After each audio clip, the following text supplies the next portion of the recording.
While everyone's busy talking about bonfire and fire decks, this video we're gonna go ahead and check out the real goo.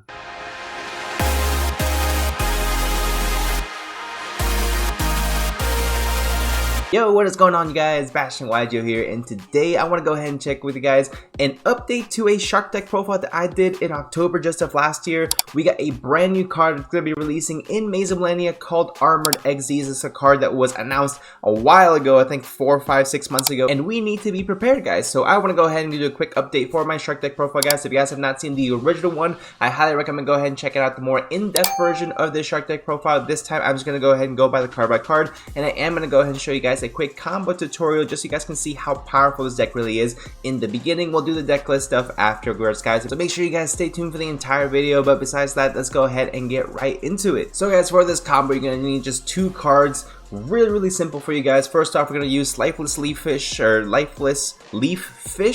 and then we're also going to use 1 copy of White Mirror, which I've said this before. White Mirror is a ridiculously good card. Monster Reborn and Search is the same card from your deck to your hand, so it's going to be a great way to go ahead and get additional extenders into our hand. And Lifeless Leaf Fish is going to be a great way to go ahead and get that extender into the graveyard, searching another copy of itself. You guys get it. Let's go ahead and get right into it, guys. This is absolutely going to be the wildest combo with this deck. So we're going to go ahead and I press play. I thought I was actually going to do it. No, this is pre-recorded, just make sure I don't mess it up. So we're going to go ahead and normal summon the Lifeless Leaf Fish. Lifeless Leaf Fish is going to send our copy of XYZ Moray, which we do play 2 in the deck for this scenario. So XYZ Moray, XYZ Remora is a phenomenal card that allows you to go ahead and special summon itself from your hand by detaching 2 materials from monsters you control. So it's going to be really good to go ahead and be an additional extender. Also, if you summon it out this way, you can special summon 2 level 4 fish monsters from your graveyard, which is crazy to think about. So we're going to go ahead and activate White Mirror's effect to go ahead and special summon the XYZ Moray Remora and search another copy of Remora to our hand. And we still have not used the effect special summon it from the hand, and it is going to come up in just a little bit, guys. Go ahead and stay tuned for that. We're going to go ahead and we have 2 level 4s on board, so the easiest thing to do right now is go Bahamut Shark Toad, just to make sure that you are covered from any type of nonsense hand traps that your opponent might have. Now you have protection, you can go ahead and go clean off with the rest of the combo.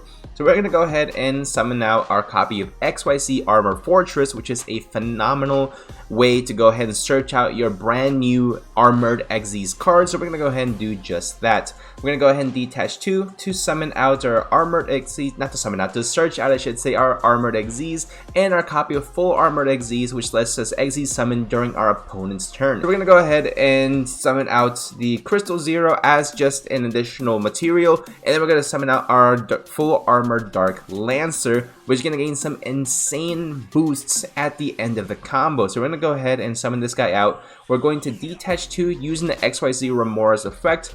Detach 2 materials from any monster on the field, specials or monsters, I should say. And then you can go ahead and special summon this guy out, and because it was summoned this way, we can special summon out 2 level 4 fish monsters from the graveyard for free. Now we have 3 level 4 monsters on the field. We have already one of the best boss monsters in our deck on the field, covered by Totally Awesome. I mean, so far we are doing very well for ourselves. And now we're gonna make our second copy of Bahamut Shark. Now Bahamut Shark, we can go potentially into just a second Toad and on that, but why stop there, guys? We're gonna go ahead and summon out our copy of XYZ Armor Torpedo, which is a phenomenal card because this guy, when it's treated as an equipped spell, has some additional effects as well. So if the equipped monster battles until the end of the damage step, your opponent cannot activate cards or effects. Also negate the effects of all face that monster your opponent controls. So any type of battle-based effects are all going to be gone. And it has another effect as well. So if the equipped monster is an XYZ monster, your opponent cannot target it with card effects, making whatever we equip with this card complete untargetable, which is really good, especially in this format, unless your opponent is playing Kieran, but it is what it is. Fire King's best deck. Next, we do have our copy of full Armored Black Ray Lancer. We're going to have 2 materials on here as well. We're going to activate full Armored Lancer's effect to go ahead and get our XYZ Remora back into our hands. And because we have 2 materials as well, we can actually go ahead and special summon this guy out. Did I mention that XYZ Remora is for some reason not once per turn? We can go ahead and special summon out another one. And then of course we go ahead and make our F-Zero Utopic a Utopic Future, not a Utopic Draco Future. So we're gonna go ahead and summon this guy out right here. That's perfectly fine, and then we're gonna make our copy of Abyss Dweller. Abyss Dweller, of course, is gonna shut off anything our opponent has in the graveyard, so we are free to go up against Fire Kings for free. We're free to go up against Tearlament, which is still a deck, for, by the way, if you guys did not know for some reason. We go up against Tearlament for free. Turns off a lot of decks right now, guys. So we're gonna go ahead and activate the Armored Xyz. Armored Xyz reads as follows: target one face-up monster you control and one Xyz monster in your graveyard. Equip that monster from your graveyard to that monster in the field as an equipped spell, and gain these effects. The equipped monster's attack becomes this card's. Has 3 effects. First of all, the equipped monster becomes the card that is attached. They attack. The equipped monster's attribute is also treated as this card, which is those who are kind of irrelevant. But the third one's crazy. If the equipped monster attacked at the end of the damage step, you can send this card to the graveyard. The monster equipped can make a second attack in a row. So you're attacking twice for 33 and 2800 with this card. In addition to this card also gaining XYZ Armor Torpedo's additional effect where it can't be targeted as well. So you got the graveyard filled out, you got your Omni Negate on board, and in addition to that, guys, we're gonna go ahead and keep playing here.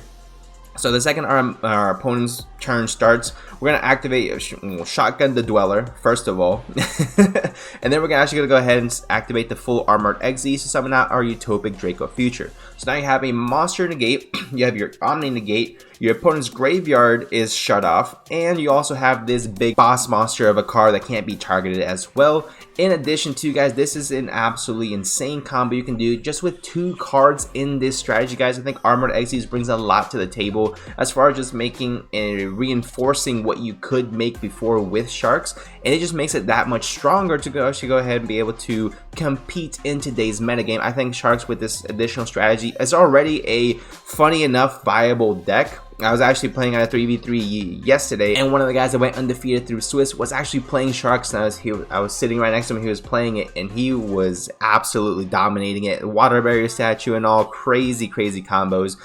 This is not Water Barrier Statue combo, but it's strict combo based Sharks, so I really like this version a lot. You can also end on a number 4 if you want, instead of the, and like I said, Stealth Kragen instead of the Abyss Dweller. With Stealth Kragen, what it allows you to do is basically everything becomes a water monster, so anything that would, which is still another really good floodgate because there's a lot of, again, fire-based decks out there really need your cards to be fire.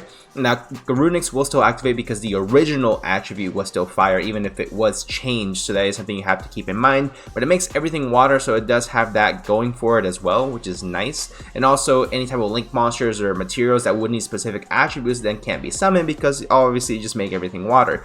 So that's a little bit more of the benefit to Stealth Kragen as well. Also having the additional ability to, once per turn during the main phase quick effect, destroy any water monster your opponent controls, which if everything's water, free destruction of whatever, so that's really good. Another huge benefit of Abyss Dweller as well is that it boosts everything by 500, so it is really nice to have. Also a 2700 attack, totally awesome. But that's going to be it for the actual combo itself, guys. Let's get into this deck list. So here we are, guys, for our Shark deck profile.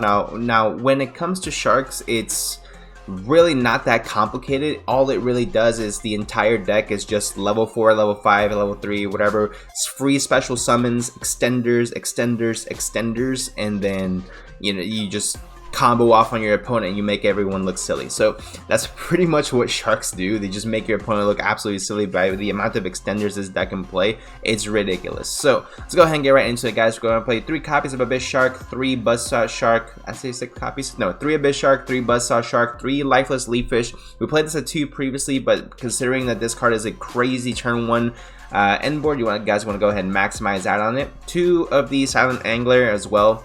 1 Crystal Shark, 2 XYZ Remora, 1 Right Hand Shark, 1 copy of Lantern Shark, 1 Minairuka, 1 Silent Sea Nettle, 1 Gameciel the Sea Turtle Kaiju, because you can search it as well by Foolish Burial Goods, the Ice Barrier, so you do have that going for yourself. Have free Kaiju search, which is nice.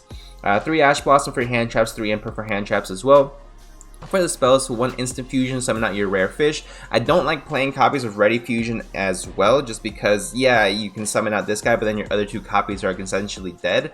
So it's not something I'm too big of a fan of. If I'm gonna play instant fusion and ready fusion in the deck, I want to have multiple targets for all of these, just to make sure I don't have dead cards in my deck. So, 1 instant fusion, 3 copies of White Mirror. We were playing this at 2 before, but 3 is definitely going to be the way to go. Just the amount of benefit that this card gives you and generates you an advantage is just ridiculous.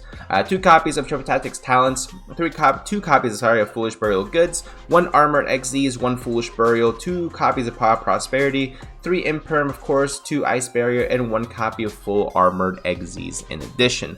So that's going to be a 40 card main deck, guys. I believe the last video that we did was a 43 or 44 card build, so it is a little bit more compact, more consistent, but there are additional cards you can play. The one thing I do like about Sharks is, like I said before, they are very, very good at pumping out more level 4 water, fish, whatever monsters, no matter what. So in a way, this is extremely consistent, to go ahead and say the least. So you can play a higher deck count, because essentially, even with like a 44, 45 card deck even, you'll still see enough of your deck to where realistically you're playing like 18, 16 cards that can essentially get you there as well, right? So as long as you see 2 of them, you are good to go, clear as day, if you will. So that's gonna be it for the main deck, guys. 40 card main deck. For the extra deck, we want to play 1 Utopic Future, 1 Draco Future, 2 Totally Awesome, because you can definitely go ahead and just end on this. Is really, really good still. 1 XYZ Armor Torpedo, 1 Abyss Dweller, 1 Krogan Spawn, 1 Stealth Krogan.